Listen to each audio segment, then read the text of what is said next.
বাবা, এ কি হলো বাবা? এ কি হলো বাবা? সুন্দর, এ কি হলো? কি করছো তুমি? আমাদের আমাদের বাচ্চাটাকে কি করলে তুমি? তুমি তুমি বালিশ চাপা দিয়ে শেষ করে দিলে। তুমি তুমি মেরে ফেললে, তুমি মেরে ফেললে ওকে। ওর দিকে তাকিয়ে দেখো, দেখো আর ওর বেঁচে নেই আমার মেয়েটা। হে ভগবান, হে ভগবান, কেন কেন কেন কেন মেরে ফেললে ওকে? কেন? তুমি মা, তুমি মা, তুমি মা না তুমি রাক্ষসী? তুমি রাক্ষসী। তোকে তোকে আমি শেষ করে ফেলবো, তোকে আমি শেষ করে ফেলবো। কি করব? হ্যাঁ হ্যাঁ, কি করব? ও পুতুলটা তো জোরে জোরে হাত পা নাড়ছিল। ওর মধ্যে হাতটা ঢুকে গেছিল। হাতটা কতবার তোমাকে বলেছি বাড়িতে পুতুল রেখো না, কিনো না। কোনোদিন আমার সে কথা শুনেছো? কোনোদিন আমার সে কথা? তুমি কি বলছো? তুমি কি পাগল? অদ্ভুত তো। হ্যাঁ, তুমি এমন করছো কেন? হ্যাঁ, এমন করছো কেন? শোনো না, আমি তো পুতুলটাকে শেষ করলাম। হ্যাঁ, তুমি এমন করছো কেন লক্ষ্মীটি? একবার আমার কথা শোনো। আরে কি হলো? এমন করছো কেন? আরে আমি তো পুতুলটাকে শেষ করলাম, নইলে তো ও আমাদের শেষ করে দিত। হ্যাঁ, ও আমাদের শেষ করে দিত, কাউকে ছাড়তো না, কাউকে না।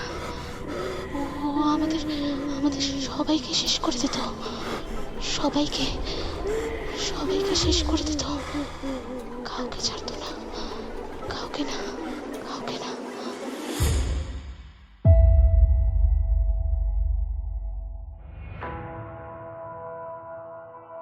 কেমন আছেন শব্দ জগতের বন্ধুরা? আপনাদের সকলকে এখন গল্প চ্যানেলে স্বাগত। এই বছর শেষের পথে, এটুকু আশা রাখতেই পারি আগামী বছরটা যেন সকলে ভীষণ ভালোভাবে কাটাতে পারি। আসলে আগামীকে ঘিরে একটা অযাচিত ভয় আমাদের পেয়ে বসেছে। কি জানেন তো, ভয় বিষয়টার ব্যাপ্তি বিশাল, সেটা নানাভাবে আমাদের জীবনে আসে। তবে কখনো কাউকে পুতুল থেকে ভয় পেতে দেখেছেন? হয়তো না, তবে হ্যাঁ, উল্লেখযোগ্যভাবে কম হলেও সত্যিই এমনটা হয়ে থাকে। মনোবিজ্ঞানের ভাষায় এই ভয়কে পেডিওফোবিয়া বলে। আমাদের আজকের গল্পটি একটি এমনই অদ্ভুত ঘটনাকে কেন্দ্র করে লেখা। চারজন সুদক্ষ লেখক লেখিকা নিয়ে তৈরি টিম চারে চচ্চড়ির মালিনী ভট্টাচার্য, শোভা সরকার, আত্রেয় দত্ত এবং উৎস ভট্টাচার্য ঋষের বিষে গল্পটি লিখেছেন। কয়েক মাস আগে ফেসবুক সাহিত্য গ্রুপ সত্যিভূতের গল্পতে এই অসাধারণ ভৌতিক রহস্য গল্পটি প্রথম প্রকাশিত হয়। গল্পটির অডিও রূপদান করতে দেওয়ার জন্য টিম চারে চচ্চড়িকে আন্তরিকভাবে ধন্যবাদ। গল্পটিকে নাট্যরূপে সাজিয়েছেন রিয়া ব্যানার্জি, নীল এবং সুমন। গল্পের বিভিন্ন চরিত্রে অভিনয় করেছে গৌতম চন্দ্র, পিয়ালি চন্দ্র, বুলা রায় চৌধুরী, বর্ষা, শুভদীপ, সৌমিলি, অভিজিৎ, নীল, ছোট্ট লাবণ্য এবং সুমন। পোস্টার ডিজাইন করেছে কভারম্যান অভিব্রত। আমাদের studio partner 25 FPS studio. Sound design করেছে সন্দীপ। গল্প পাঠ, আবহ, সম্পাদনা এবং সামগ্রিক পরিচালনায় আমি সুমন। আমাদের বিশেষ সহযোগিতার জন্য গৌতম বাবুকে অনেক অনেক ধন্যবাদ। গল্পটি শুরুর আগে আপনাদের কাছে একটা বিশেষ অনুরোধ, গল্পটি ভালো লাগলে প্লিজ একটি লাইক এবং সাবস্ক্রাইব করে পাশে থাকা বেল আইকন প্রেস করে দেবেন, কারণ আপনাদের পাশে পেলেই আমরা আরও অনেক পথ একসাথে চলতে পারব। চলুন আর দেরি না করে শুনে নেওয়া যাক এখন গল্পের আজকের নিবেদন, টিম চারে চচ্চড়ির লেখা ভৌতিক রহস্য গল্প ঋষের বিষে।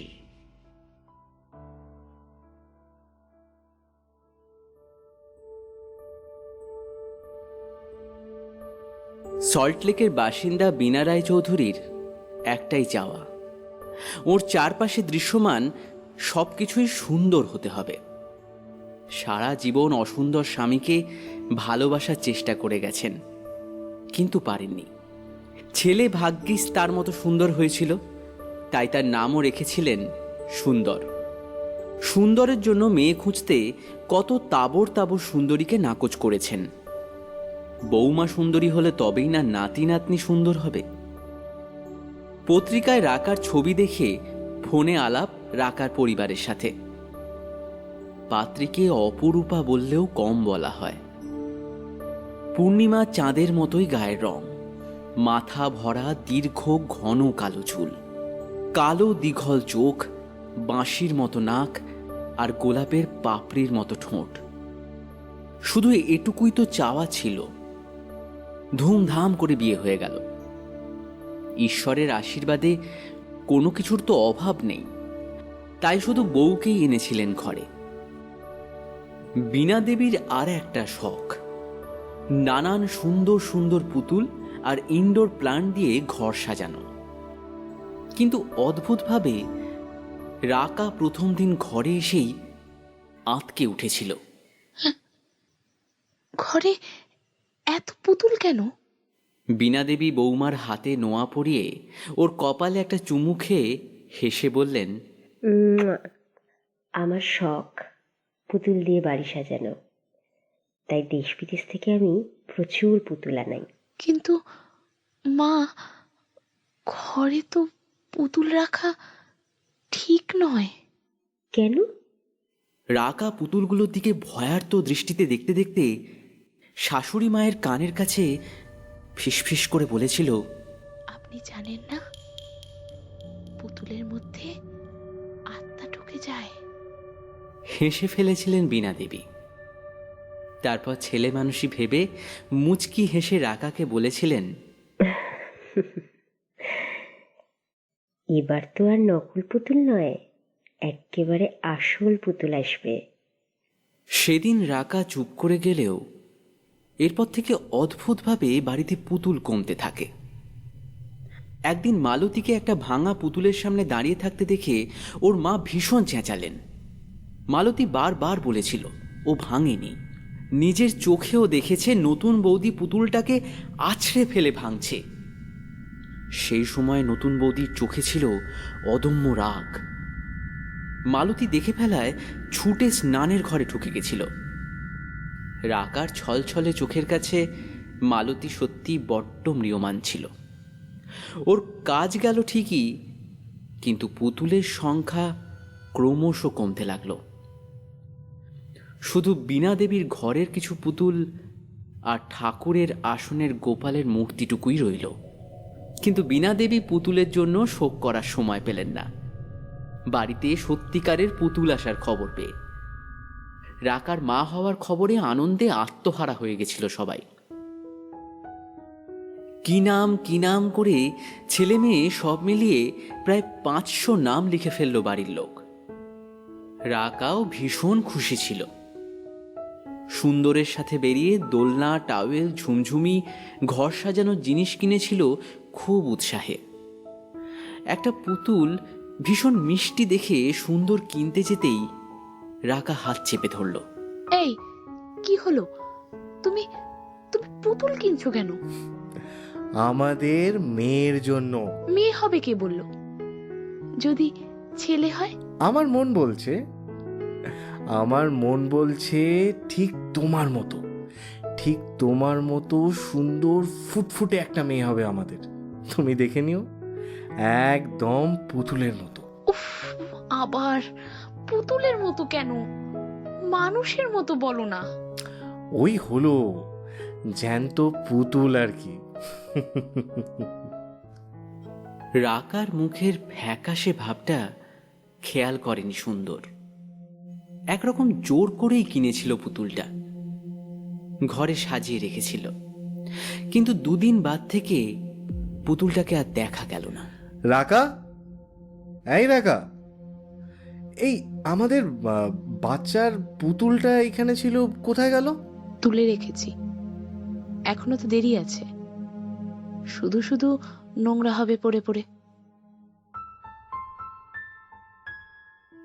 এরপর সুন্দর নানা ব্যস্ততায় ভুলেও গেছিল পুতুলের কথাটা।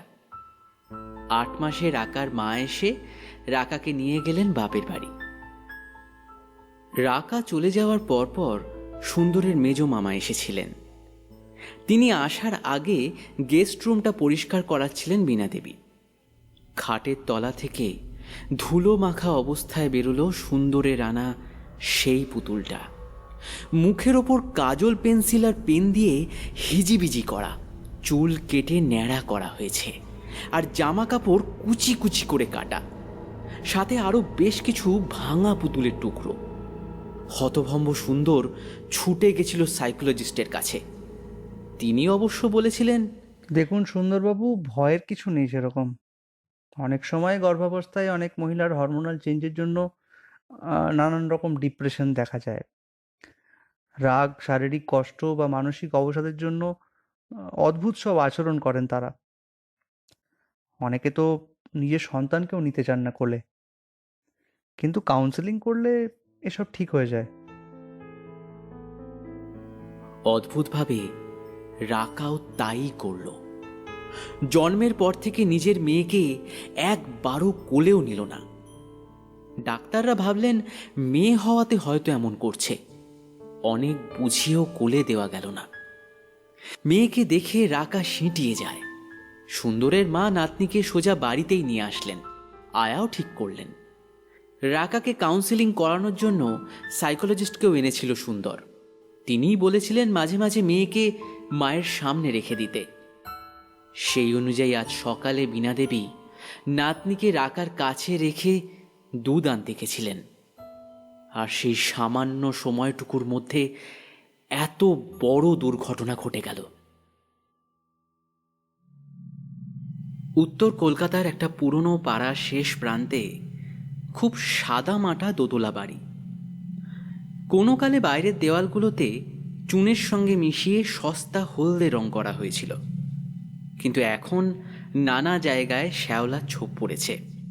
সামনে খানিকটা জমি আগাছা আর আভিজাত্যহীন ফুল গাছে ভরা। একটা শিউলি, দুটো কাঠটগর আর গুচ্ছের গোলাপি সাদা নয়নতারা গাছে ভর্তি। পাঁচিল ঘেরা বাগানের কোণাতে সন্ধ্যা মালতী আর কলাবতী অযত্নে বেড়ে উঠেছে। সবথেকে বেশি চোখ টানে রক্ত জবার গাছ। ফুলে ফুলে ভরা, আর সংখ্যায় সেটাই বেশি। গেট থেকে বারান্দার গ্রিলের গেট পর্যন্ত ভি আকারে ইট পেতে রাস্তা করা, যদিও সেগুলোর ফাঁকে বড় বড় ঘাস মাথা তুলে দাঁড়িয়ে আছে।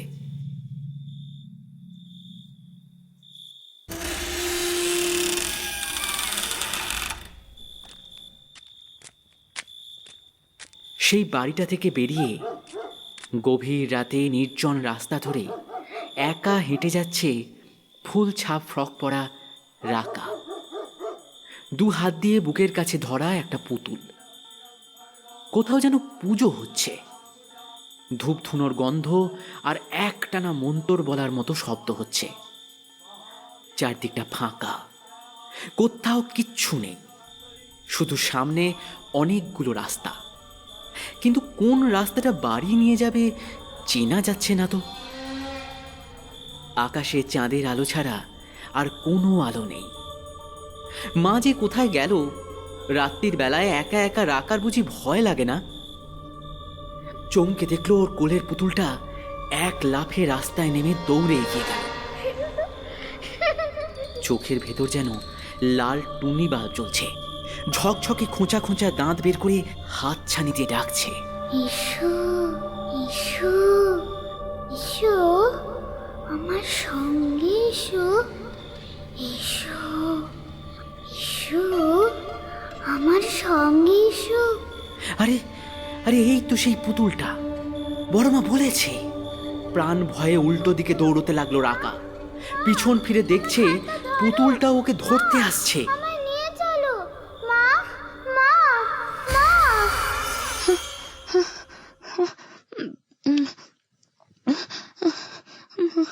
ঘুমটা ভেঙে গেল রাকার। স্বপ্ন দেখছিল, আবার সেই স্বপ্ন। দরদর করে ঘামছে ও। এই ঘরটাতে ঘটঘট করে একটা ফ্যান চলছে, কিন্তু ওতে হাওয়া হয় না, শুধুই শব্দ হয়। কালো শাশুড়ির আর বরের খুব প্রিয় আদরের পুতুলটার মধ্যে আবার আত্মাটা ঢুকে পড়েছিল। বালিশ চাপা দিয়ে থামাতে দেখে ও শাশুড়ি অজ্ঞান হয়ে গেল। সত্যি বাবা, এতখানি বয়সেও পুতুলের লোভ যায় না ওদের মা বেটার। এতই পুতুলের শোক যে সুন্দর ওর গায়ে হাত পর্যন্ত তুলল। আশ্চর্য। তারপর পুলিশ এসে ওকে নিয়ে এই ঘরে আটকে দিয়েছে। ছোট্টবেলা থেকে একটা আত্মা পুতুলের মধ্যে ঢুকে ওকে ভয় দেখায়। তাই তো বড় মা বলে পুতুল দেখলেই ভেঙে ফেলতে হবে, ছিঁড়ে ফেলতে হবে, নইলে ওরা রাকাকে কামড়ে দেবে, মাংস ছিঁড়ে ছিঁড়ে খাবে। ওর মাও একবার হাসপাতাল থেকে ভাই আনবে বলে কোথা থেকে একটা মেয়ে পুতুল এনেছিল। সেবারেও বড় মা বলেছিল বালিশ দিয়ে চেপে ধরলেই আত্মাটা পালিয়ে যাবে। এটা বোধহয় জেলখানা। এই ঘটনার পর পুলিশ এসে তাকে জেল কাস্টাডিতে এনে রেখেছে। কি ব্যাপার? নতুন নাকি? রাকা চমকে দেখল পাশে বসা একটা মোটা মতো মহিলা ওকে ডাকছে। রেশমা এতক্ষণ এক কোনায় বসে দেখছিল বড়লোকের সুন্দরী অল্প বয়সী বউটা হাঁটুর মধ্যে মাথা গুঁজে থরথর করে কাঁপছে। মেয়েটার যে কি ব্যাপার আল্লাহ জানে। এত রূপসী সচরাচর চোখে পড়ে না। শিয়ালদা স্টেশন ওর কাজের এরিয়া। আগে লোকাল ট্রেনগুলোতে ছিল। দুদিন আগে একটু অন্যমনস্ক হয়ে ধরা পড়ে যায়। হাঁটুরে মার খাওয়ার ভয়ে পালাতে পালাতে স্টেশন ছাড়িয়ে রাস্তায় এসে পড়ে। ব্যাস, কেসটা আর রেল পুলিশের থাকলো না। উন্মত্ত পাবলিক মাথার এক খাবলা চুল ছিঁড়ে নিয়েছে, 3টে আঙুল থেঁতলে দিয়েছে। তবুও ও মেয়ে ছেলে বলে বেঁচে গেছে। ব্যাটা ছেলে হলে কটা পাঁজর ভাঙতো কে জানে। পুরো 2 দিন হয়ে গেল মিন্টুদা ছাড়াতে এলো না। একবার বের হোক, হারামজাদাকে দেখে নেবে। এদিক ওদিক চোখ ঘোরাতে ঘোরাতে রেশমার নজর মেয়েটার হাতের দিকে গেল। ইস রে, বালাগুলো এক একটা 2.5 ভরির কম হবে না। বালার সঙ্গে আবার শাখা পলা নোয়া বাঁধানো আছে। আঙুলগুলো নিষ্পিস করছে। ওর সঙ্গে ভাব জমিয়ে যদি একটা আংটিও হাতানো যেত, এই ভেবে ও ঘষতে ঘষতে মেয়েটার দিকে সরে এলো। আর ঠিক সেই সময় রাকা ওকে মা বলে জড়িয়ে ধরল। তখনও ও থরথর করে কাঁপছে। কি হয়েছে মা? ভয় কি রে মা, ভয় কি? এই তো আমি আছি, ভয় পাস না, ভয় পাস না।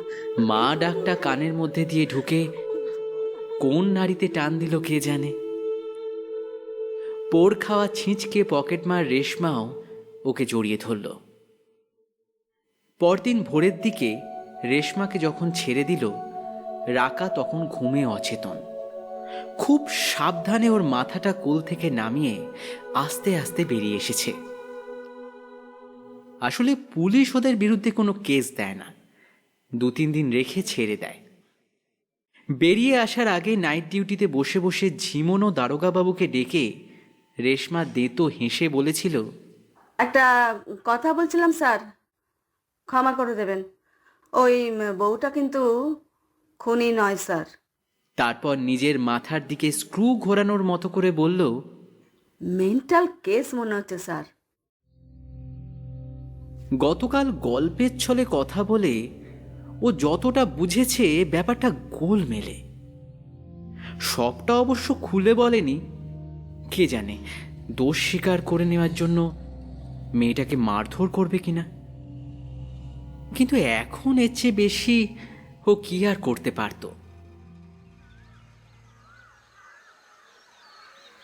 থানার বাইরে তখন ঘুমন্ত কলকাতা আড়মোড়া ভেঙে জেগে উঠেছে। একটু এগিয়ে লুকিয়ে রাখা ছোট্ট মোবাইলটা বের করে আজাদকে ফোন লাগালো। হ্যালো হ্যালো, এই ভাই রে, একটু নিয়ে জানা রে আমাকে। এই সময়টা সবচেয়ে কাছে আজাদকেই পাওয়া যায়। মিনিট পাঁচেকের মধ্যে ওর পাশে একটা বাইক এসে দাঁড়ালো। এই সকাল সকাল ছেড়ে দিয়েছি তোমাকে। এই এই, উঠে পড়ো তাড়াতাড়ি ওঠো। এই যাবে কোথায়? স্টেশনে? না রে, বস্তিতে নিয়ে চল। কটা দিন আর ধান্দা করবো না, বুঝলি? অন্য কাজ আছে। বস্তিতে ফিরে খুব দ্রুত নিজের কাজ ছকে নিল রেশমা। লকআপের মেয়েটার মুখ মনে পড়ল। মাথায় হাত বুলিয়ে আদর করে যতটা সম্ভব জেনে নিয়েছে ওর গল্প। ওর বড় মাটাই সবকিছুর পিছনে। পুরো কালো জাদুর ব্যাপার। ওর নিজের মেয়েটা যখন ওকে ছেড়ে মুম্বাই গিয়েছিল দেহ ব্যবসা করার জন্য, তখন এক বাবাজিকে ধরেছিল কি সব মারণ ফারণ করে মেয়ের মন ঘুরাবে বলে। 4,000 টাকা খরচ করেও 2 নম্বরই তাবিজ ভাবিজে কিচ্ছু হলো না। তখন রাগ করে বাবাজির টেবিলে কাঁসার থালায় ফুল চন্দন দিয়ে ঢাকা একটা কালো গোল পাথর সে নিয়েছিল। চেম্বারে লেখা ঠিকানা ধরে খোঁজ করতে করতে সে নিজেই একদিন ওর কাছে হাজির। দেখ মা দেখ, তুই একভাবে বাঁচিস আর আমি একভাবে। আমরা তো দুজনেই লোক ঠকাই। আর পেটের জ্বালা তো সবারই আছে বল। আর ওই ওই পাথরটা আমার গুরুর দেওয়া, আমি রোজ পুজো করি। আর শোন না, ওটা তুই তোর কাছে ওটা তুই তোর কাছে রাখিস না, আমায় দিয়ে দে মা। ওটা তুই রাখিস না, ওটা আমায় দিয়ে দে মা।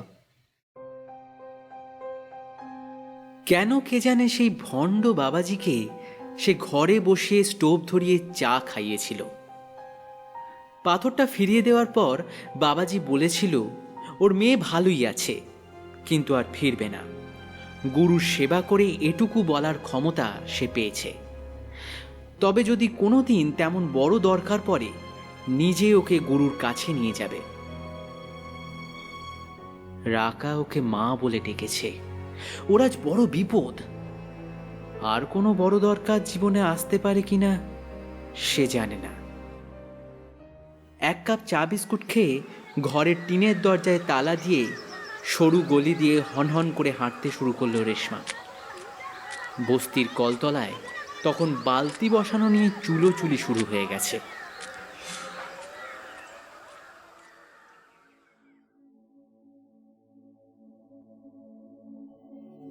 কাশীনাথ তান্ত্রিক অবাক হয়ে দেখছিলেন সামনে জুবুথুবু হয়ে বসে থাকা মহিলাটিকে। এমন অদ্ভুত আবদার নিয়ে তার কাছে কোনোদিনও কেউ আসেনি। তিনি নিজেও বেশ বড় মাপের সাধক ছিলেন এককালে, তবে সম্পূর্ণ মোহমুক্তি আর ঘটল কই। একসময় যেন কিছুই ভালো লাগতো না। মনে হতো এই এত সাধনা এ তো শুধু নিজের জন্যই করে যাচ্ছেন। তার চারদিকে যে এত মানুষ রোজ হাহাকার করে মরছে, তার কি হবে? তাদের কথা ভেবেই আবার সংসারে ফিরে আসা। তন্ত্রের সাথে কবিরাজির অভ্যাসও করেছিলেন এককালে। গ্রামে গ্রামে ঘুরে ওষুধ দিতেন। তান্ত্রিক দেখে মান্যগণ্য করত সকলে। ওষুধের দাম যে পারত দিত, যে পারত না দিত না। তিনি একা মানুষ, তার দিব্যি চলে যেত। তারই মধ্যে মাঝে মাঝে জীবিকার সন্ধানে হা ক্লান্ত এক একটা মানুষ যখন তার পায়ে এসে কেঁদে পড়ত, 2-1টা নিম্ন স্তরের বিদ্যা না শিখিয়ে দিয়েও পারতেন না। তবে তিনি আধার চিনতেন। বড় রকম তঞ্চকতা করার সম্ভাবনা আছে এমন কাউকে আজ অবধি বিদ্যা দেননি। তাঁর সেই গুটি কয়েক শিক্ষার্থীর মধ্যেই একজন এই কালী সাধন। মানুষটা খারাপ না, মিথ্যে বলে 2-1টা পাথর ইত্যাদি গছানো ছাড়া কখনো যে বিদ্যার অপব্যবহার করেননি তা তিনি জানেন। আজ সকালে এই কালী সাধনই ছুটে এসেছে রেশমা নামের এই মেয়েটিকে নিয়ে। ওদের বসিয়ে একটু চা বিস্কুট খাইয়ে আস্তে আস্তে সব শুনেছেন কাশীনাথ। পুরোটা শুনে রীতিমতো অবাক হয়ে গেলেন তিনি। কে না কে মেয়ে নিজের পেটের নয়, কিছু নয়, তার জন্য এত মায়া। বাহ, বেশ, মনটা বেশ হালকা হয়ে গেল কাশীনাথের।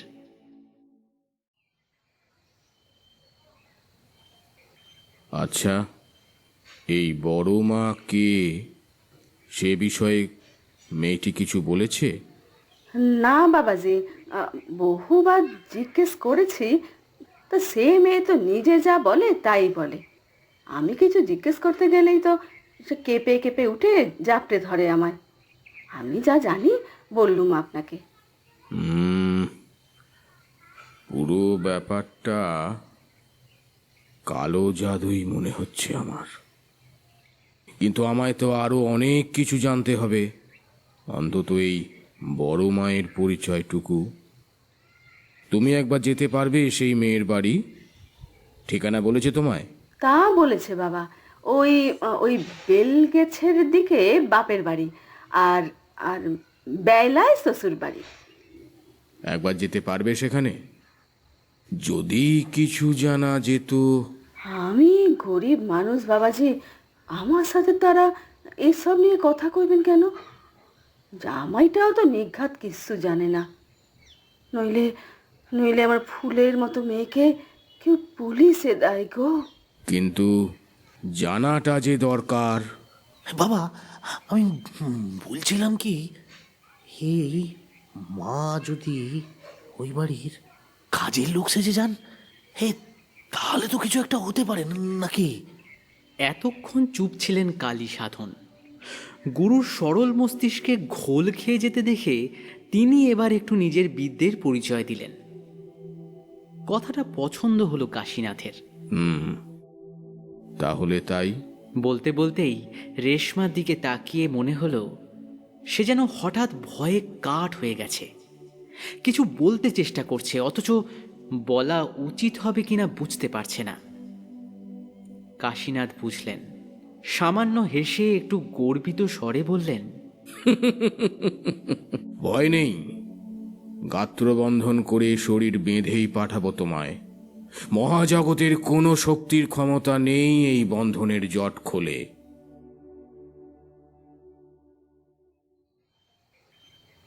দিদির দিদির বাচ্চাবেলা ছবি গো মা, ওইটুকু বয়সেই কি সুন্দর চুল গো মাথায়। নতুন কাজের লোক ফুলমতির কথায় জানলার দিক থেকে মুখ ফেরালো ললিতা দেবী। তারপর একটা ফ্যাকাশে হাসি ঠোঁটে টেনে বললেন, হ্যাঁ, ছোটবেলা থেকে খুব সুন্দর চুলের গোছ। মধ্যবিত্তের বাড়ি, কতই বা সাবান শ্যাম্পু খরচ করতে পেরেছি। ছোটবেলায় এই চুল ধুতে যে কি কষ্ট হতো আমার।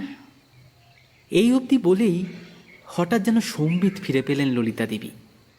তারপরই ফ্যাঁস ফ্যাঁসে গলায় ধমকে উঠলেন, এত কথায় তোমার কাজ কি?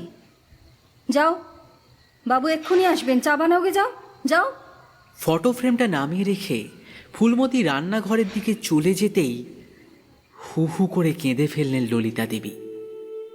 কি যে হচ্ছে তাঁর ইদানিং কে জানে। মেয়েটার ব্যাপারে এত নিন্দামন্দ শুনেছেন, কেউ দু একটা কথা ভালোবেসে বললেই যেন মনের এত দিনের আটকে রাখা বাঁধের জল উপচে বেরিয়ে আসতে চায়।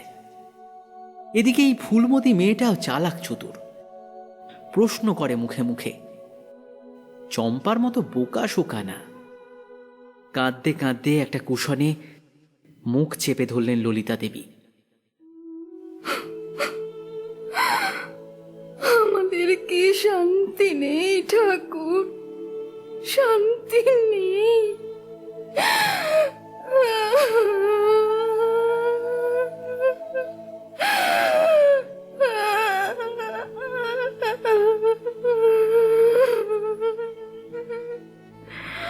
তুলোর মণ্ড ভেদ করে ভেসে এলো কত যুগে জমানো হাহাকার।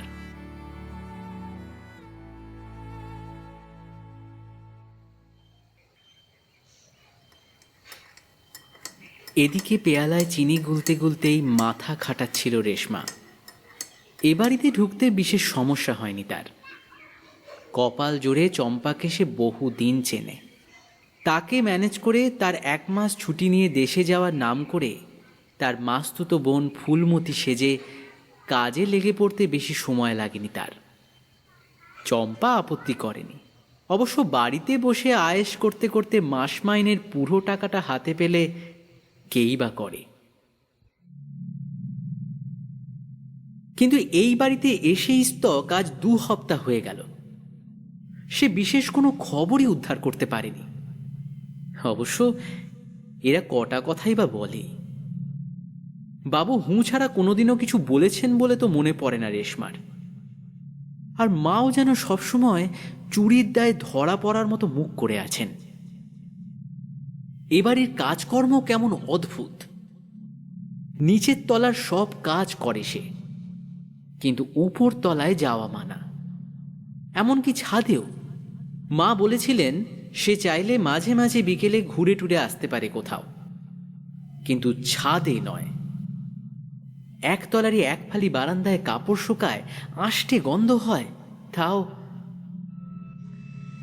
আচ্ছা, ওই বড় মা নাকি, তার কোনো খোঁজ ওই উপরের ঘরেই পাওয়া যাবে না তো? দাঁতে ঠোঁট কামড়ায় রেশমা। ওই উপরের ঘরে সে যাবেই, যেতেই হবে। বাবা গাত্রবন্ধন করে দেওয়ার পর তার আর কিছুতে ভয় করে না। কাল নীল ষষ্ঠী, মেয়ের নামে পুজো দিতে যাবেন মা। বাবু আপিসে থাকবেন। এই সুযোগ।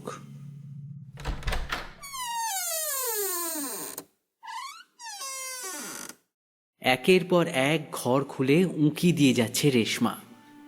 কোথাও কেউ নেই। সন্দেহ হওয়ার মতনও কিছু নেই। এবার কি হবে?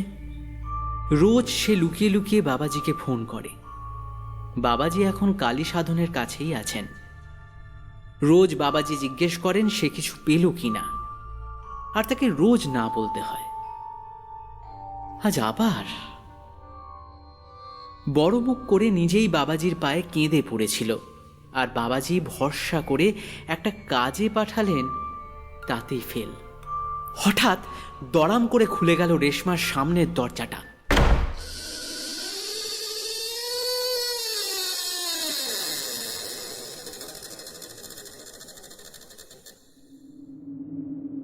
ঝড় এলো বুঝি কাল বৈশাখীর। দরজাটা টেনে ভেজে দিতে গিয়ে আঁতকে উঠল রেশমা। ও কি! দরজার আড়াল থেকে হামাগুড়ি দিয়ে অর্ধেক বেরিয়ে এসেছে একটা মুখ। তার রাশি রাশি সাদা কালো চুল ঝড়ের হাওয়া এদিক ওদিক ছুটে বেড়াচ্ছে। তার বিড়ালের মতো চোখে তক করছে রাগ, বিরক্তি, হিংসা। যেন সে পালঙ্কের আড়ালে বসে কিছু একটা করছিল। রেশমা তাকে ভীষণ বিরক্ত করেছে। রেশমার মনে হচ্ছিল সে পড়ে যাবে। এবার তার পা দুটো ওই পালঙ্কের মতোই ভারী হয়ে গেছে বোধহয়। ওই চোখ দুটো ওখান থেকে এক মুহূর্তের জন্য নড়েনি। তাও তার মনে হচ্ছে যেন ও দুটো এগিয়ে আসছে কাছে, আর ওই একটা হাতের উপর ভর দিয়ে ওকে দেখতে থাকা অবয়বটা যেন আরো কাছে চলে আসছে।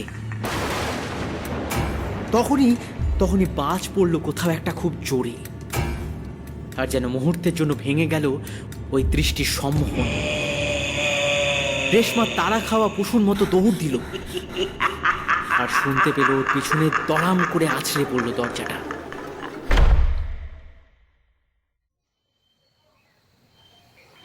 না না বাবা, এটা কি করে হয়? সুন্দর, শোনো শোনো বাবা, তুমি শোনো, এটা কি করে সম্ভব? শোনো। কানে ফোনটা ধরে থরথর করে কাঁপছিলেন ললিতা দেবী। সুন্দর কোর্ট থেকে ফোন করেছিল। যাচ্ছে তাই গালিগালাজ করে বলল রাকা নাকি আজ কোর্ট চত্বরে একটা ছোট্ট মেয়ের গলা টিপে ধরতে গেছিল। ওকে মানসিক হাসপাতালে নিয়ে যাওয়া হয়েছে। কদিন আগেও সুন্দর এসে শাসিয়ে গেছে তার মেয়ের কৃতকর্মের ফল পাওয়াবে বলে। এদিকে বহুক্ষণ ফোন কেটে দিয়েছে সুন্দর তার কোনো উত্তরের অপেক্ষা না করে। তাও তিনি সেটা হাত থেকে নামাতে পারছেন না। সে শক্তিটুকু নেই তার। সারা শরীর যেন অবশ। একসময় মনে হলো গোটা ঘরটা যেন দুলছে, নড়ে বেড়াচ্ছে এদিক ওদিক, উপর নিচ। তারপর তাঁর আর কিচ্ছু মনে নেই।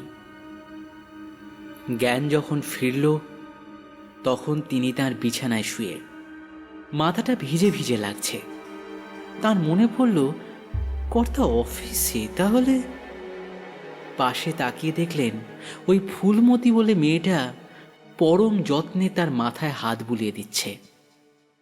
তার চোখে চোখ পড়তেই জিজ্ঞাসা করল, কি করে মুচ্ছ গেলে গো মা? আমি ঝাড়মুছ করতে করতে দেখলুম তুমি ফোন কানে দিয়ে চুপ করে কি শুনলে, তারপর ধরম করে পড়ে গেলে। কি হয়েছে গো মা? দিদির শ্বশুর বাড়িতে সমস্যা? ও মা, বলি কি একবার আমার গুরুদেবের কাছে যাবে নাকি গো? তিনি না। তারপর আর কিচ্ছু বলার সুযোগ না দিয়েই বকে যেতে থাকে রেশমা। ওর হাতে হাত দিয়ে ওকে চুপ করতে বললেন ললিতা দেবী। গুরুদেব? যে পাপ ওদের ঘাড়ে চেপেছে তার জন্য তো কম গুরুত্বরে ধর্ণা দেওয়া হয়নি, কম যাগযজ্ঞ ওঝা ফকির তো করা হয়নি। রেশমা চুপ করে রইল খানিকক্ষণ, তারপর খুব নরম স্বরে কেটে কেটে বলে উঠল, মেয়েটাকে গাঢ় দিয়ে ফেলে রাখবে গো মা? ওর তো কোনো দোষ নেই বলো, ওকে বাঁচাবে না? ধর্মর করে উঠে বসলেন ললিতা। এই মেয়ে এসব জানলো কি করে? তিনি তো কাউকেই বলেননি, না খুনাক্ষরেও না। তাহলে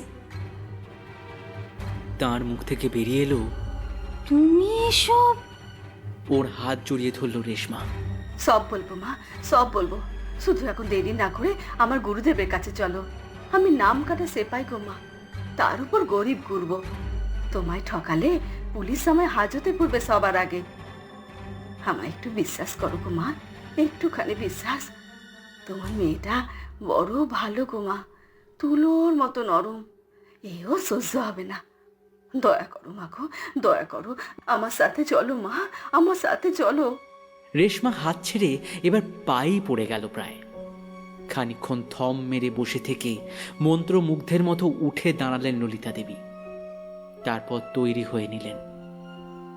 পাশের বাড়িতে চাবি রেখে রেশমার হাত ধরে পথে নামলেন। এই মেয়ে কে, তাকে কোথায় নিয়ে যাচ্ছে, কেন নিয়ে যাচ্ছে কিচ্ছু জানেন না তিনি। শুধু জানেন আর দেরি হলে মেয়েটা তার মরে যাবে।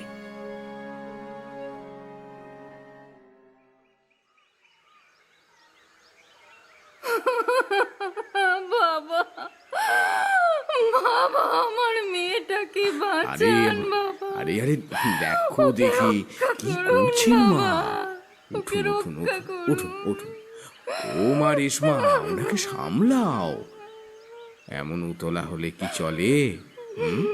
আমাকে সবটা খুলে বলতে হবে তো, তবেই আমি পরিত্রাণের উপায় ভাবতে পারবো। উঠুন উঠুন উঠুন উঠুন উঠুন।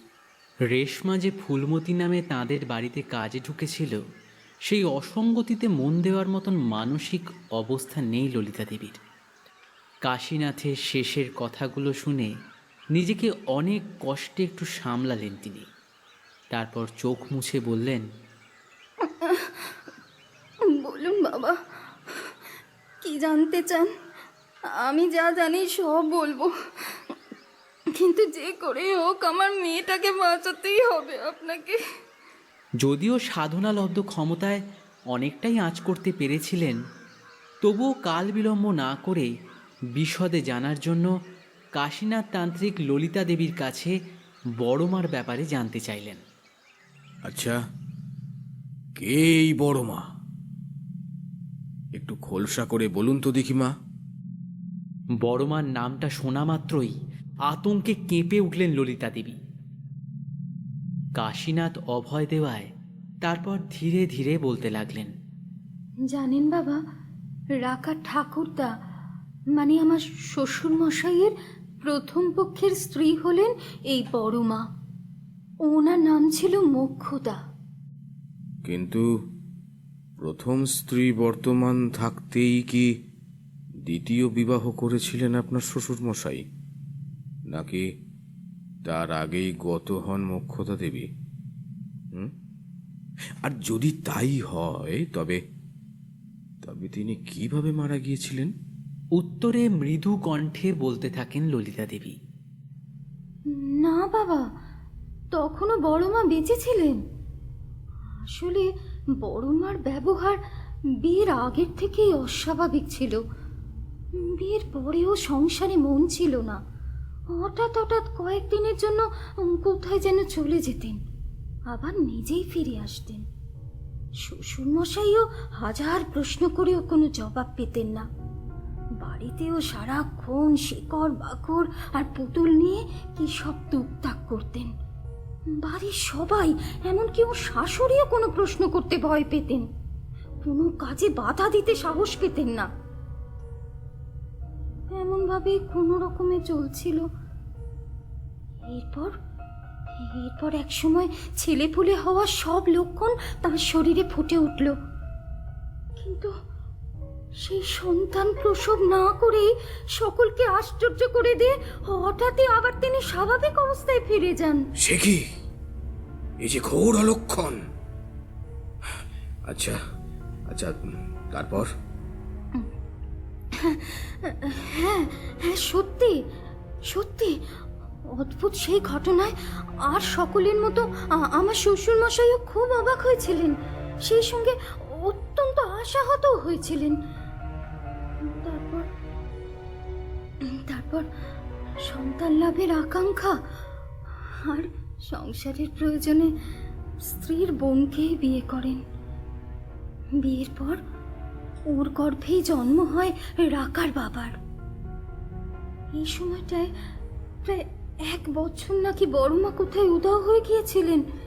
চিঠি লিখে রেখে গিয়েছিলেন খোঁজ না করতে, সময় হলেই ফিরে আসবেন।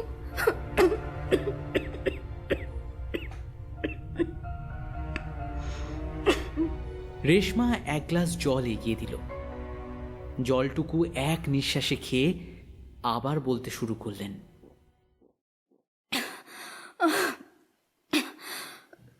জানেন বাবা, স্বামীর সঙ্গে স্বাভাবিক দাম্পত্য সম্পর্ক আর সংসারে মতে না থাকলেও বোনের সাজানো সংসারের প্রতি বড়মার বিষ নজর ছিল 16 আনা। সেটা আমার শ্বশুরমশাই ভালোভাবে বুঝতেও পেরেছিলেন, তাই তিনি সব সময় সতর্ক থাকতেন যাতে বড়মা কোনো অনিষ্ট না করতে পারেন। তবুও একবার ঠিক সুযোগ খুঁজে বোনের দুধে শিশুকে বালিশ চাপা দিয়ে প্রাণে মারার চেষ্টা করেছিল। ভাবুন একবার, কি সাংঘাতিক শয়তান ওই মহিলা। তখন ওই উন্মাদকে দোতলায় ওর নিজের ঘরেই আটকে রাখলেন আমার শ্বশুরমশাই। খাবার দাবার সবই দেয়া হতো। আটকে রাখার আগে সে ঘর থেকে টুকটাক করা সব জিনিসও বের করে পুড়িয়ে দেয়া হয়েছিল। তারপর?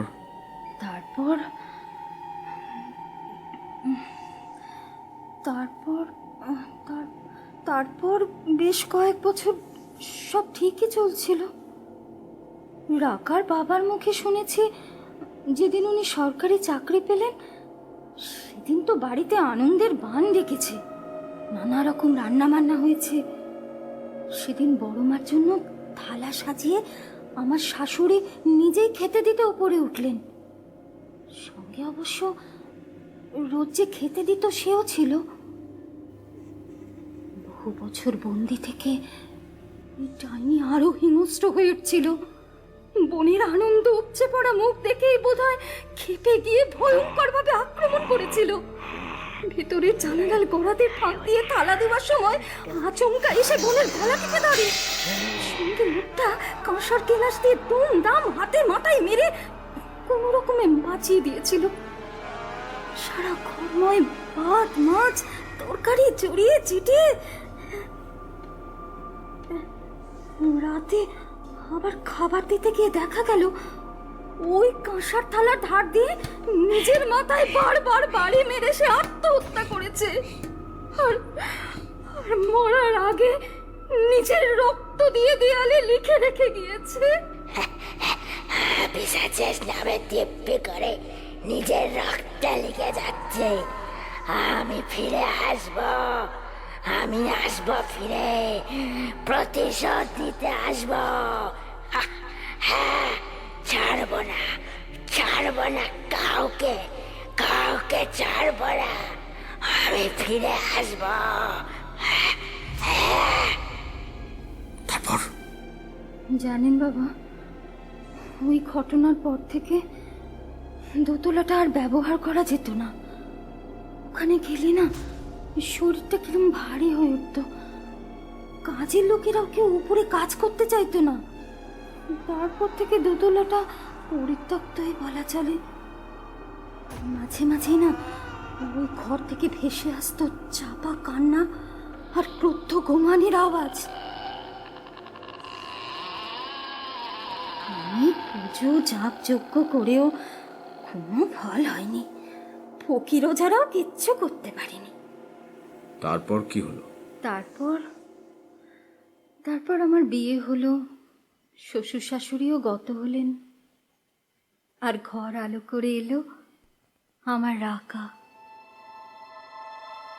আমি জানতাম দোতলার ঘরগুলোতে যাওয়া মানা। সিঁড়ির কাছে গ্রিলের ছোট একটা গেটও লাগিয়ে দেওয়া থাকতো। জানেন, একদিন দুপুরে না আমাকে মরণ ঘুমে ধরেছিল।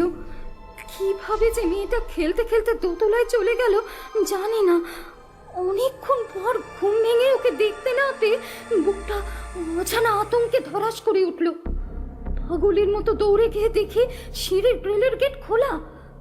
কোনো রকমে দোতলায় পৌঁছে অবাক হয়ে দেখলাম বড় মার তালাবন্ধ ঘরের দরজাটা হাট করে খোলা।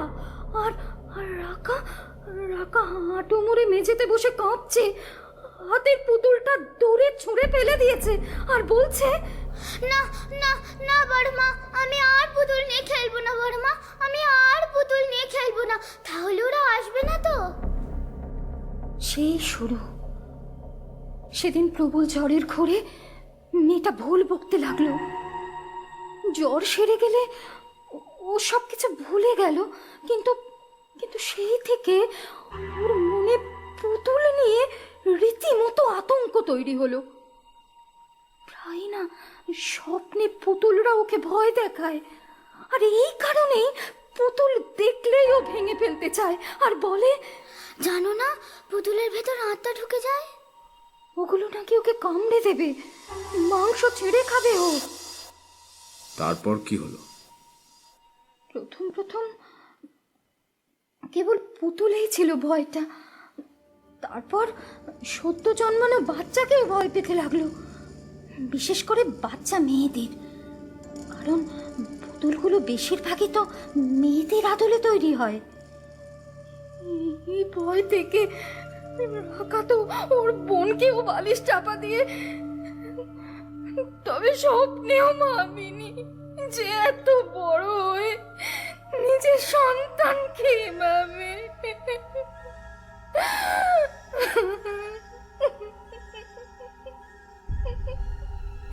কথাটা শেষ করতে পারে না ললিতা দেবী।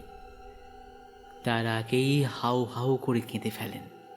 বহুদিন চাপা পড়ে থাকা সন্তান শোক আবার জেগে ওঠে এক অসহায় মায়ের। বাইরে মেঘ ডেকে ওঠে, আকাশ অন্ধকার করে আসে। মনে হয় যেন কোনো এক অজানা যুদ্ধ আসন্ন।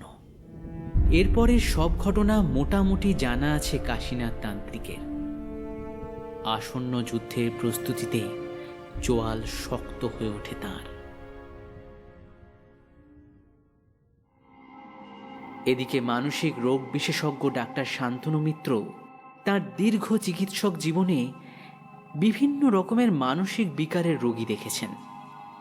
অনেকেই বিশেষ ট্রিগারে অত্যন্ত ভায়োলেন্ট হয়ে ওঠে, কিন্তু পেডিওফোবিয়ার বশবর্তী হয়ে কোনো রোগীর এমন মর্মান্তিক পরিণতি এর আগে তিনি দেখেননি।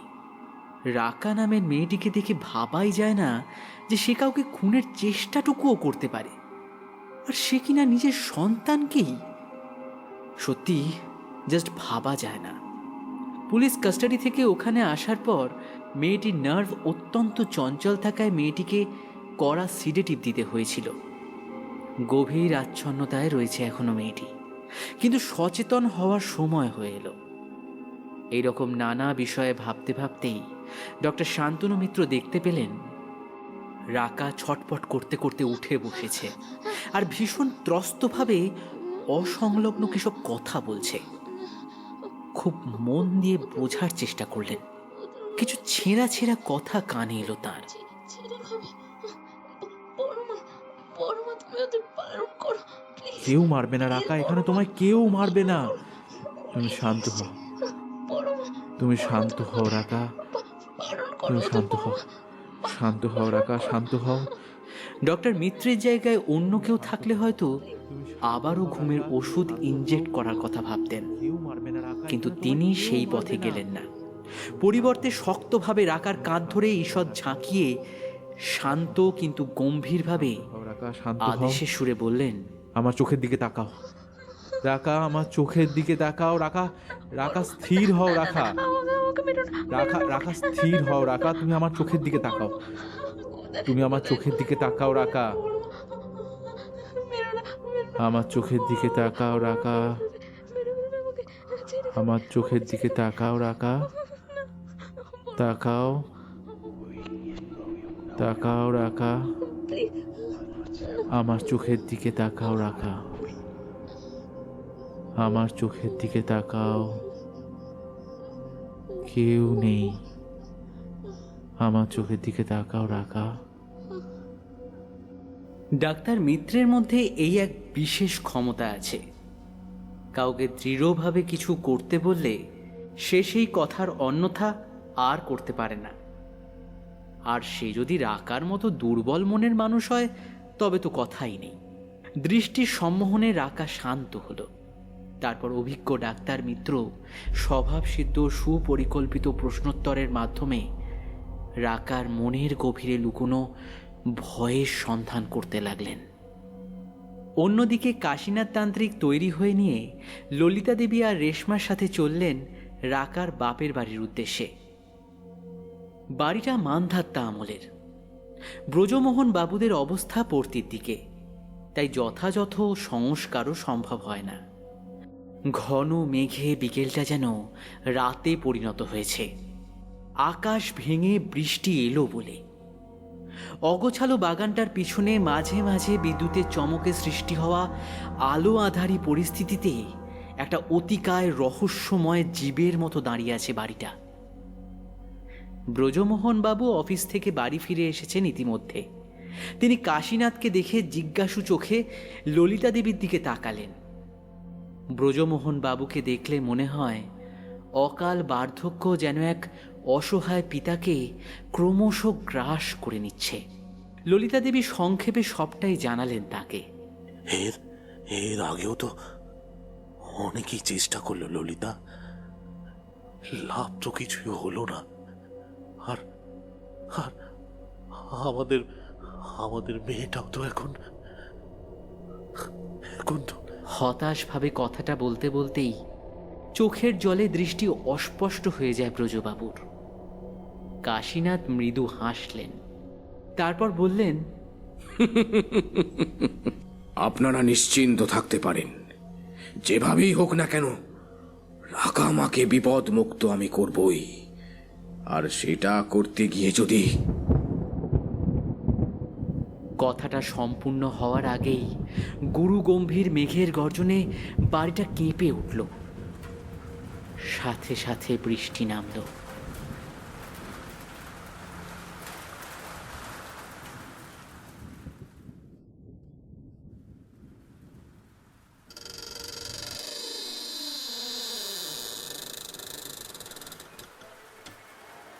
বাড়িটিতে পা দেওয়া মাত্রই তার বুঝতে বাকি ছিল না একটি ভয়ঙ্কর শক্তিশালী অপশক্তির ঘোর কালো ছায়া সেই জায়গাটিকে শয়তানি মায়া জালে আচ্ছন্ন করে রেখেছে। কাশীনাথ দ্রুততার সাথে ব্রজমোহন, ললিতা আর রেশমাকে মন্ত্রশক্তি এবং দ্রব্যগুণের প্রয়োগে গাত্রবন্ধন করে দিলেন। গণ্ডি কেটে তার মধ্যেই থাকতে নির্দেশ দিলেন। তারপর বললেন, ঈশ্বরের শরণ নিন সকলে, আর কোনো পরিস্থিতিতেই ভয় পাবেন না, তা সে যতই ভয়াল পরিস্থিতি তৈরি হোক না কেন। আর একটা কথা, সে চাইবে যাতে আপনারা এই গণ্ডির বাইরে বেরিয়ে যান, আর বেরোলেই বিপদ। কোনো মতেই গণ্ডির বাইরে দেহের কোনো অংশ রাখবেন না। মনে রাখবেন, সদিচ্ছার জয় অনিবার্য।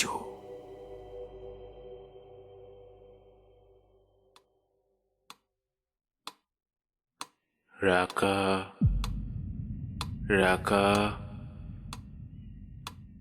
রাকা, আমার কথা শুনতে পাচ্ছ? রাকা, তুমি আমার কথা শুনতে পাচ্ছ? রাকা, রাকা, তুমি আমার কথা শুনতে পাচ্ছ? তুমি এখন একটা ছোট্ট মেয়ে। রাকা, রাকা, তুমি আমার কথা শুনতে পাচ্ছ?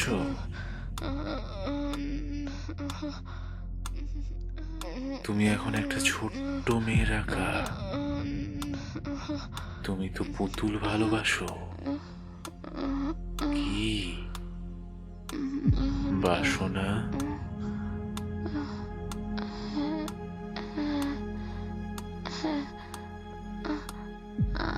আমি পুতুল খেলতে খুব খুব ভালোবাসি, খুব ভালোবাসি। তুমি তো পুতুল খুব ভালোবাসো, তাহলে তোমায় কি ভয় দেখায়? রাকা, কি ভয় দেখায়? না না, মা খালি ঘুমাতে বললে।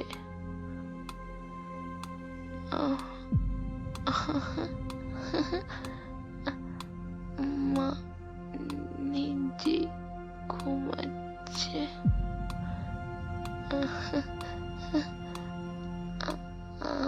আমি এখনো পরে গিয়ে পুতুল খেলবো,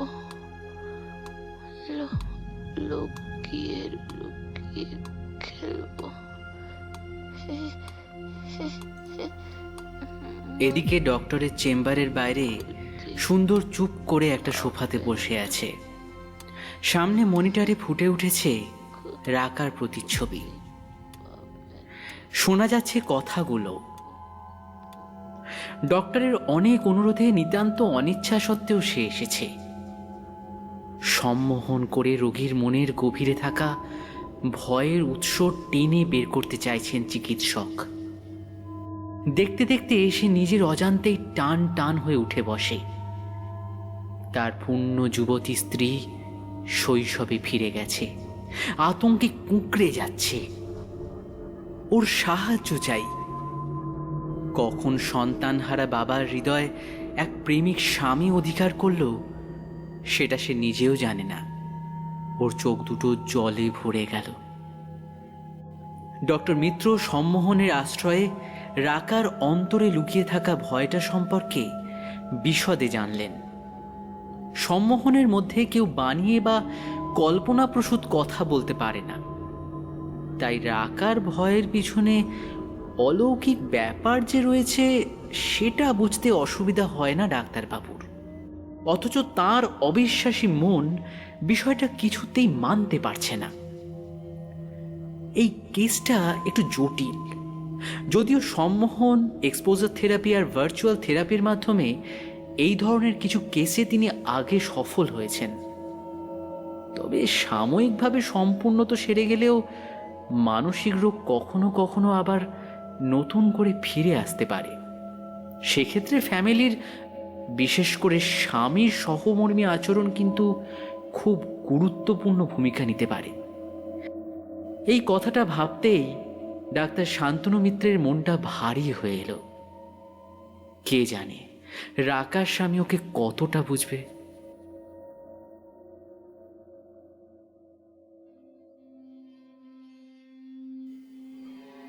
এদিকে কাশিনা তোড়জোড় শুরু করে দিয়েছে এক অদৃশ্য লড়াইয়ের। তিনি ঘরের মেঝেতে বড় করে একটা জ্যামিতিক ছকের মতো আঁকলেন। অনেক ত্রিভুজ আর খোপ, প্রতিটা ত্রিকোণ খোপে একটা করে ঘিয়ের প্রদীপ জ্বলতে লাগলো। পুজোর আসনের পাশে ঝুলি থেকে একে একে বের করতে লাগলেন নরকরটি, টাটকা রক্তজবা, ছাই, শ্মশানের আধপোড়া কাঠ, কারণ, কাঁচা মাছ, আরও অনেক কিছু। ব্রজমোহন, ললিতা আর রেশমা এসব ক্রিয়া কখনো দেখেনি। ওম রিং শ্রিং হ্রিং হ্রাং হ্রুং ওম নমঃ মহাবল পরক্রমায় ভূতয় প্রেতয় পিশাচ শাকিনী ডাকিনী যোগিনী পুতনামারি মহামারী যক্ষ রাক্ষস ভৈরব বেতাল গ্রহ রাক্ষসাদি কম। গমগমে মন্ত্রোচ্চারণ প্রতিধ্বনিত হতে লাগলো বিষণ্ণতার পরশ লেগে থাকা চার দেওয়ালে। বেশ কিছুক্ষণ আর কোনো প্রতিক্রিয়া নেই। সকলে এক মনে ঈশ্বরের নাম করলেও আসন্ন ঝড়ের পূর্বাভাসে হৃদস্পন্দন বহু গুণ বেড়ে উঠেছে। সমস্ত ঘর যেন মর্গে শীতলতার গ্রাসে চলে গেল। সেই সঙ্গে তীব্র পচা গন্ধ ধূপের সুবাসকে ঢেকে দিল। যজ্ঞের আগুনও যেন নিভু নিভু হয়ে আসছে। কাশীনাথ পুজোর থালা থেকে কিছু গুঁড়ো যজ্ঞে আহুতি দিতেই নিভন্ত আগুন যেন 3 হাত লাফিয়ে উঠল। হঠাৎ প্রচণ্ড এক ঝড় যেন কোথা থেকে এসে আছড়ে পড়ল ঘরের মধ্যে। ঘরের সমস্ত বন্ধ দরজা জানলা কাঁপতে লাগলো। উপর থেকে ভেসে আসতে লাগলো মন্ত্রোচ্চারণ ছাপিয়ে এক পৈশাচিক নারী কণ্ঠের অট্টহাসি। খানিকক্ষণ চুপচাপ, তারপর হঠাৎ করে রাকার গলা শোনা গেল।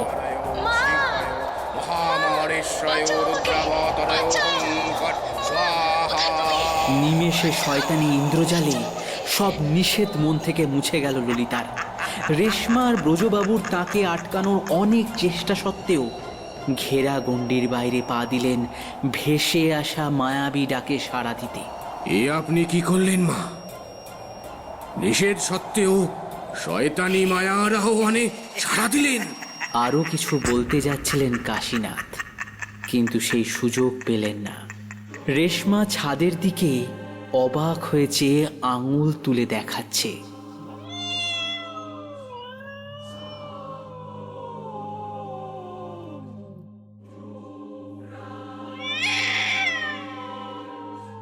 মিশমিশে একটা কালো বিড়াল ছাদে উল্টো হয়ে ঝুলে হেঁটে বেড়াচ্ছে। আস্তে আস্তে হাঁটছে আর নিচের দিকে কাশীনাথের চোখে চোখ রেখে অদ্ভুত ডাক দিতে থাকে, ঠিক যেন শিকারকে জরিপ করে নিচ্ছে তার সবুজ চোখ দুটো। হঠাৎ সেটা ঝাঁপ দিল কাশীনাথের ওপর।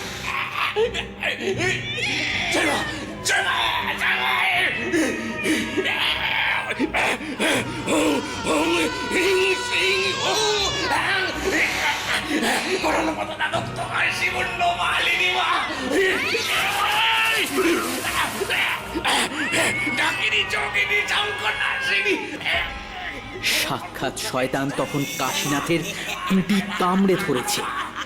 অনেক কষ্টে শয়তানের সেই প্রতিমূর্তিটিকে ছাড়াতে সক্ষম হলেও ততক্ষণে তিনি আঁচড় কামড়ে একেবারে রক্তাক্ত ক্ষত বিক্ষত। সকলে যখন অসহায়ভাবে মৃত্যুর প্রহর গুনছেন, তখনই আবার সবাইকে চমকে দিয়ে প্রচণ্ড এক বাজ পড়ার শব্দ শোনা গেল। সকলে অবাক হয়ে চেয়ে দেখলেন কাশীনাথ নরকরটি হাতে বিড়বিড় করে মন্ত্র উচ্চারণ করে চলেছেন, আর তার সমস্ত দেহ এক চোখ ধাঁধানো দৈবী নীল আলোয় উজ্জ্বল হয়ে উঠেছে। ইতিমধ্যে সেই বহুরূপী শয়তান এক অত্যন্ত কুৎসিত চেহারার ভয়ালো দর্শন বৃদ্ধা রূপ নিয়ে ফিরে তাকিয়েছে কাশীনাথের দিকে। কিন্তু তার ভয়ঙ্কর হিংস্র দৃষ্টিতে কি কোনো নতুন রং লেগেছে? ভয়ের ফ্যাকাশে একটা রং। ক্রমশ কাশীনাথের সারা দেহ নীলাভ স্নিগ্ধ কিন্তু উজ্জ্বল আগুনে জ্বলতে থাকে। অমিত বলশালী শয়তানি শক্তির যোগ্য প্রতিদ্বন্দ্বী এক সুমহান দৈবী শক্তি যেন মূর্তিমান শয়তানিকে একেবারে স্থির করে দিয়েছে। আক্রমণ করা তো দূরের কথা, যেন স্থান পরিবর্তের ক্ষমতাটুকু লোপ পেয়েছে তাঁর। এরপর ঠিক কি হলো রেশমা, ব্রজমোহন আর ললিতা জানতে পারল না।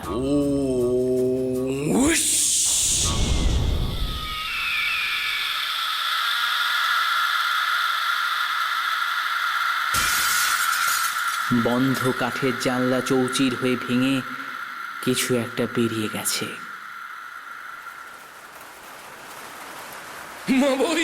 মা বই, তোমরা নির্ভয় হও। পেরেছি। অপশক্তি সম্পূর্ণরূপে দূরীভূত হয়েছে। এখন থেকে তোমরা সম্পূর্ণ বিপদমুক্ত।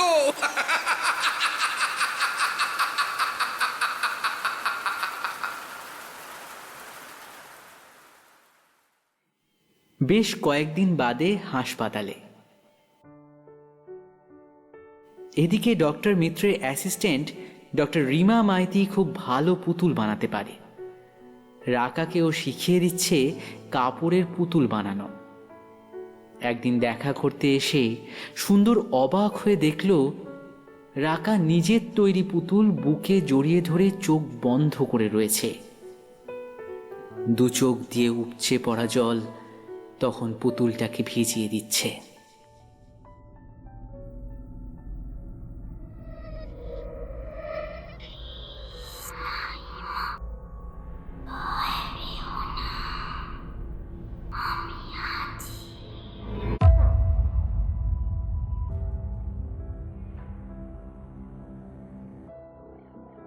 গল্পটি আপনাদের কেমন লাগলো আমাদের কমেন্ট করে জানাতে ভুলবেন না। এই গল্পের অন্যতম লেখক শ্রী উৎস ভট্টাচার্যের সহ সম্পাদনায় তুহিনা প্রকাশনী থেকে তাঁরই লেখা একটি অতিলৌকিক বই আতঙ্কের অমানিসা প্রকাশ পেয়েছে। এই সংক্রান্ত বিস্তারিত তথ্য জানতে পারেন আমাদের ডেসক্রিপশনে দেওয়া লিঙ্ক থেকে। উৎস বাবুকে তার বইটির জন্য রইল অনেক অনেক শুভেচ্ছা। গল্পটি ভালো লাগলে প্লিজ লাইক, শেয়ার এবং চ্যানেলটি সাবস্ক্রাইব করতে ভুলবেন না। আমাদের আরও অন্যান্য গল্প শুনতে পাশে থাকা বেল আইকন প্রেস করে নোটিফিকেশন অন করে নেবেন। সকলকে নতুন বছরের আগাম শুভেচ্ছা জানাই।